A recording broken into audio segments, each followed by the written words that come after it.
동백꽃. 저자 김유정.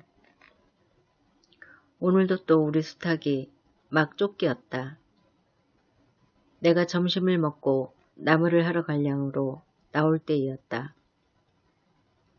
산으로 올라서려니까 등 뒤에서 푸드득 푸드득 하고 달개 횟소리가 야단이다. 깜짝 놀라서 고개를 돌려보니 아니나 다르랴 두 놈이 또 얼려었다. 점순내 수탉이 덩저리 작은 우리 수탉을 함부로 해내는 것이다. 그것도 그냥 해내는 것이 아니라 푸드득하고 면두를 쪼고 물러섰다가 좀 사이를 두고 또 푸드득하고 모가지를 쪼았다. 이렇게 멋을 부려가며 여지없이 닦아놓는다. 그러면 이 못생긴 것은 쪼일 적마다 주둥이로 땅을 받으며 그 비명이 킥킥 할 뿐이다. 물론 미처 아물지도 않은 면두를 또 쫓기어 붉은 선혈은 뚝뚝 떨어진다. 이걸 가만히 내려다보자니 내 대강이가 터져서 피가 흐르는 것 같이 두 눈에 불이 번쩍 난다.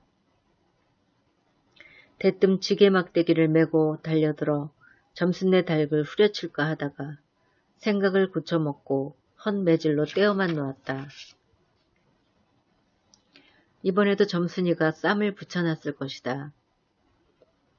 바짝바짝 내 기를 올리느라고 그랬음에 틀림없을 것이다. 그놈의 계집애가 요새로 접어들어서 왜 나를 못 먹겠다고 그렇게 아르릉거리는지 모른다.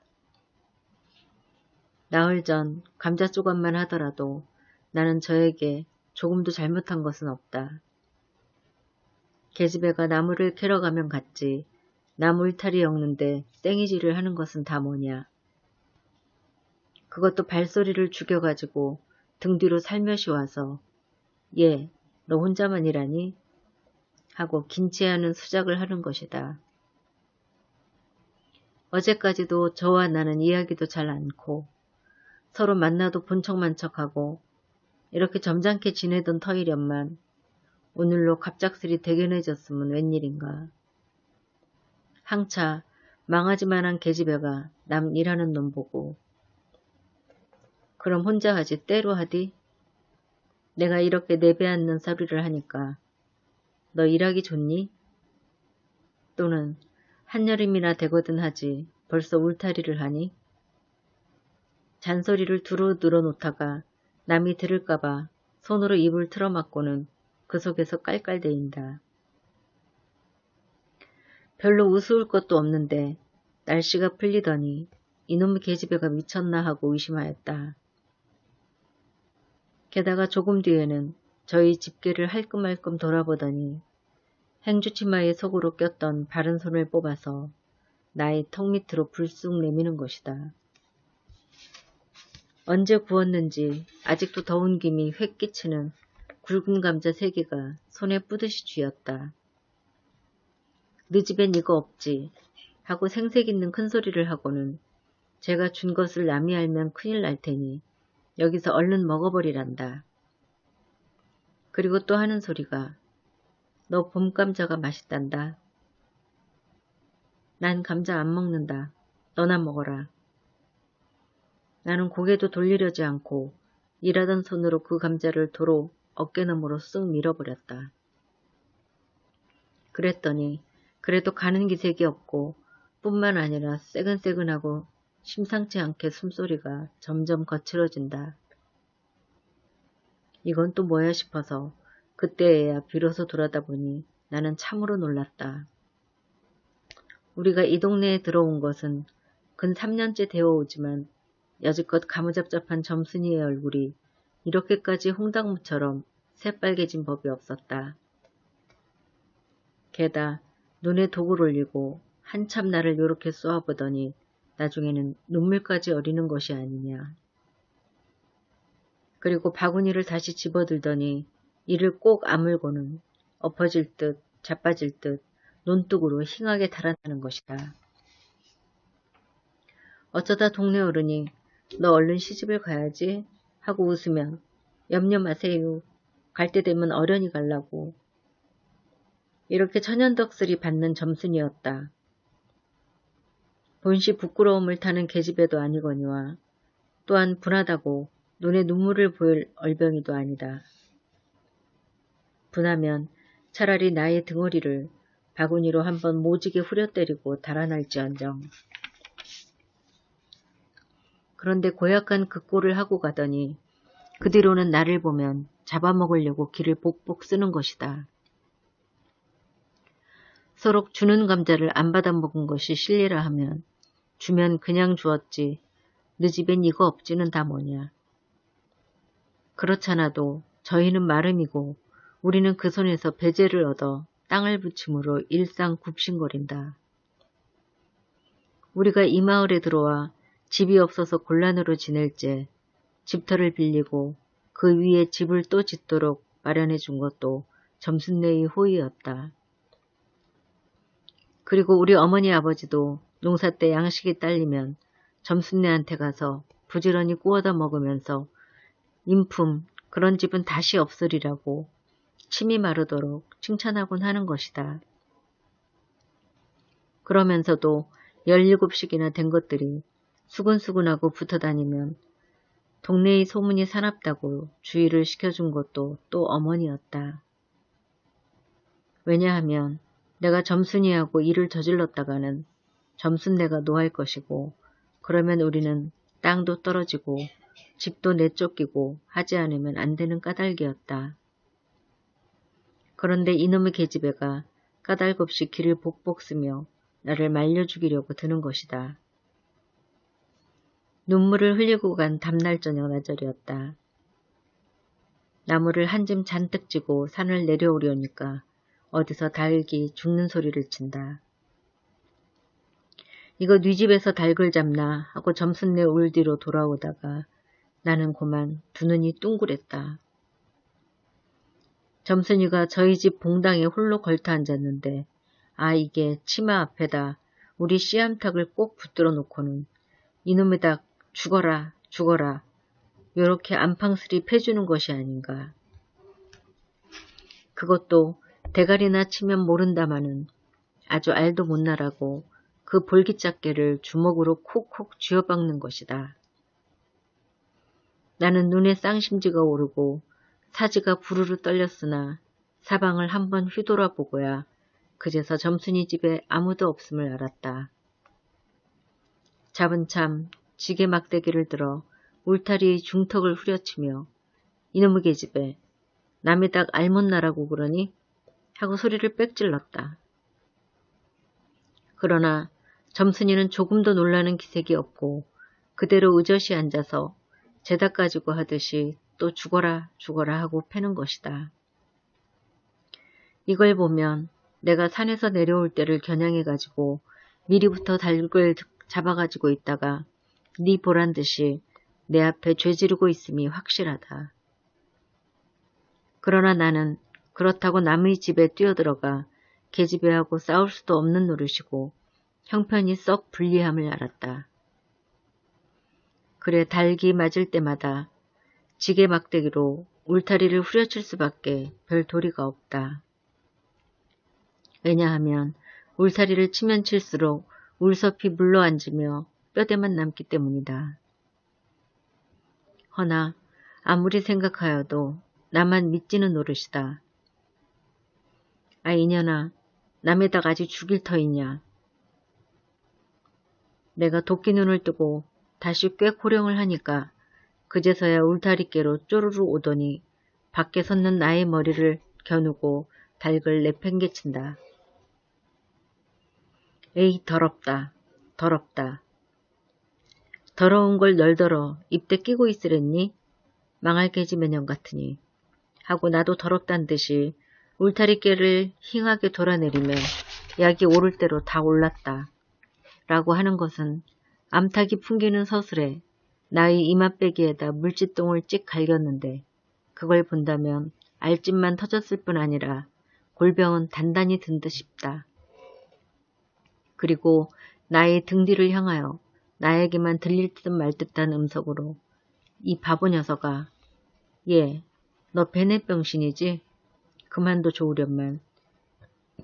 예, 너 아버지가 고자라지? 뭐? 우리 아버지가 그래 고자야? 한량으로 열번거지가 나서 고개를 획 돌려 바라봤더니 그때까지 울타리 위로 나와 있어야 할 점순이의 대가리가 어디를 갔는지 보이지가 않는다. 그러나 돌아서서 오자면 아까의 한 욕을 울 밖으로 퍼붓는 것이다. 욕을 이토록 먹어가면서도 대거리 한마디 못하는 걸 생각하니 돌부리에 채이어 발톱밑이 터지는 것도 모를 만치 분하고 급기야는 두 눈에 눈물까지 불끈 내솟는다. 그러나 점순이의 침해는 이것뿐이 아니다. 사람들이 없으면 틈틈이 제 집 수탉을 몰고 와서 우리 수탉과 쌈을 붙여놓는다.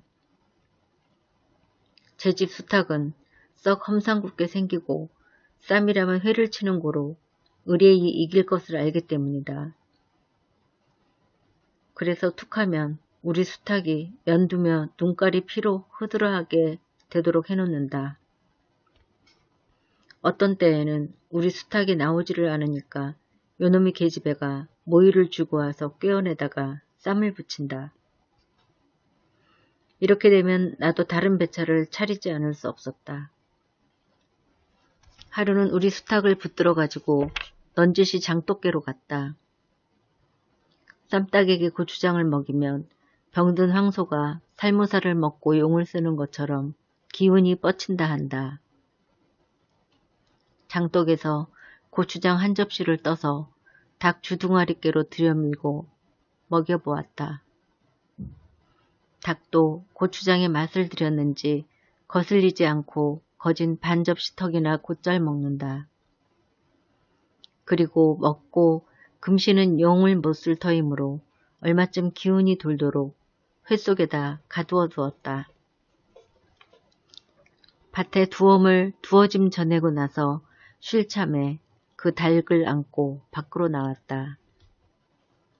마침 밖에는 아무도 없고 점순이만 저희 우란에서 헌옷을 뜯는지 혹은 솜을 터는지 웅크리고 앉아서 일을 할 뿐이다. 나는 점순네 수탉이 노는 밭으로 가서 닭을 내려놓고 가만히 맥을 보았다. 두 닭은 여전히 얼려 쌈을 하는데 처음에는 아무 보람이 없었다. 멋지게 쪼는 바람에 우리 닭은 또 피를 흘리고 그러면서도 날개 죽지만 푸드득 푸드득 하고 올라뛰고 뛰고 할 뿐으로 제법 한번 쪼아보지도 못한다. 그러나 한 번은 어쩐 일인지 용쓰고 펄쩍 뛰더니 발톱으로 눈을 하비고 내려오며 면두를 쪼았다. 큰 닭도 여기에는 놀랐는지 뒤로 멈찔하며 물러난다.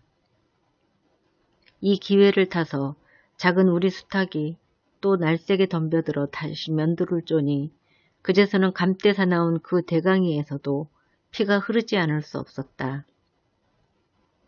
옳다, 알았다. 고추장만 먹이면 되는구나 하고 나는 속으로 아주 쟁그러워 죽겠다. 그때에는 뜻밖의 내가 닭쌈을 붙여놓는데 놀라서 울 밖으로 내다보고 섰던 점순이도 입맛이 쓴지 눈살을 찌푸렸다. 나는 두 손으로 볼기짝을 두드리며 연방 잘한다 잘한다 하고 신이 머리끝까지 뻗치었다.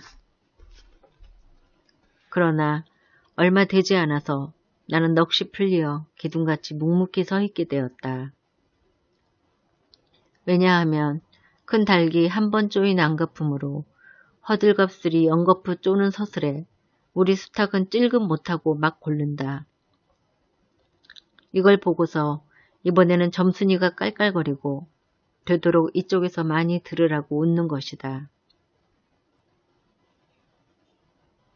나는 보다 못하여 덤벼들어서 우리 수탉을 붙들어 가지고 도로 집으로 들어왔다. 고추장을 좀 더 먹였더라면 좋았을걸. 너무 급하게 쌈을 붙인 것이 퍽 후회가 난다. 장독계로 돌아와서 다시 턱 밑에 고추장을 들이댔다. 흥분으로 말미암아 그런지 당초에 먹질 않는다. 나는 할 일 없이 닭을 반드시 눕히고 그 입에다 권련 물뿌리를 물렸다. 그리고 고추장 물을 타서 그 구멍으로 조금씩 들어부었다. 닭은 좀 괴로운지 킥킥하고 재채기를 하는 모양이나 그러나 당장의 괴로움은 매일같이 피를 흘리는데 될 게 아니라 생각하였다. 그러나 한두어 종지가량 고추장 물을 먹이고 나서는 나는 고만 풀이 죽었다. 싱싱하던 닭이 왜 그런지 고개를 살며시 뒤틀고는 소나귀에서 뻗어지는 것이 아닌가. 아버지가 볼까 봐서 얼른 회에다 감추어 두었더니 오늘 아침에서야 겨우 정신이 든 모양 같다. 그랬던 걸 이렇게 오다 보니까 또 쌈을 붙여놓으니 이 망할 계집애가 필연 우리 집에 아무도 없는 틈을 타서 제가 들어와 회에서 꺼내가지고 나간 것이 분명하다. 나는 다시 닭을 잡아가두고 염려는 스러우나 그렇다고 산으로 나무를 하러 가지 않을 수도 없는 형편이다. 소나무 삭정이를 따며 가만히 생각해보니 암만 해도 고년에 목쟁이를 돌려놓고 싶다. 이번에 내려가면 망할년 등줄기를 한번 되게 후려치겠다 하고 싱둥벙둥 나무를 쥐고는 불이 나게 내려왔다. 거짓반 집에 다 내려와서 나는 호두기 소리를 듣고 발이 딱 멈추었다. 상기슬게 널려있는 굵은 바윗돌 틈에 노란 돈배꽃이 소보록하니 깔리었다. 그 틈에 끼어 앉아서 점순이가 청승맞게슬이 호두기를 불고 있는 것이다. 그보다도 더 놀란 것은 그 앞에서 또 푸드득 푸드득하고 들리는 닭의 횟소리다.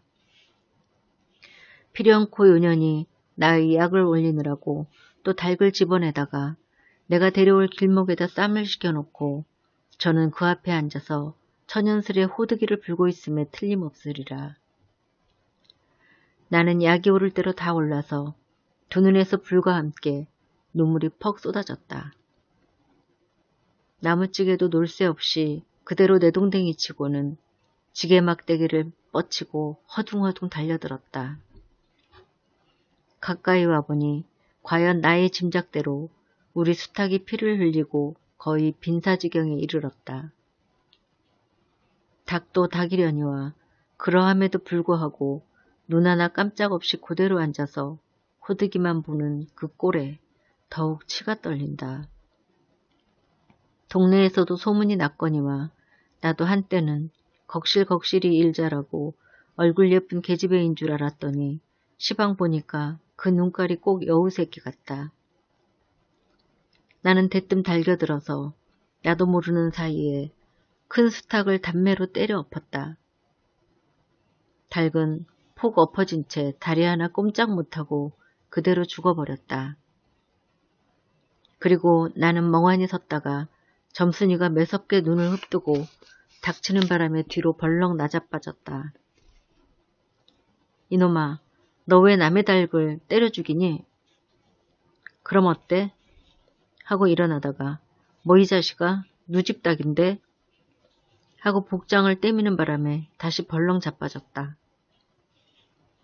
그리고 나서 가만히 생각하니 분하기도 하고 무한도스럽고 또 한편 일을 저질렀으니 인젠 땅이 떨어지고 집도 내쫓기고 해야 될는지 모른다.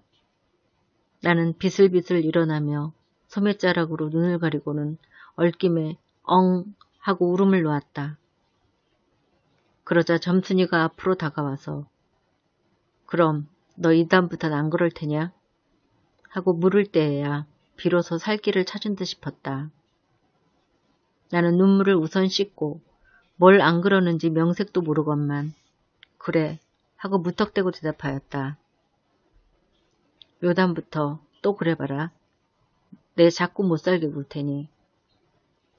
그래 인젠 안 그럴 테야. 닭 죽은 건 염려 마라. 내 안 잃을 테니. 그리고 멋에 떠다 밀렸는지 나의 어깨를 짚은 채 그대로 퍽 쓰러진다.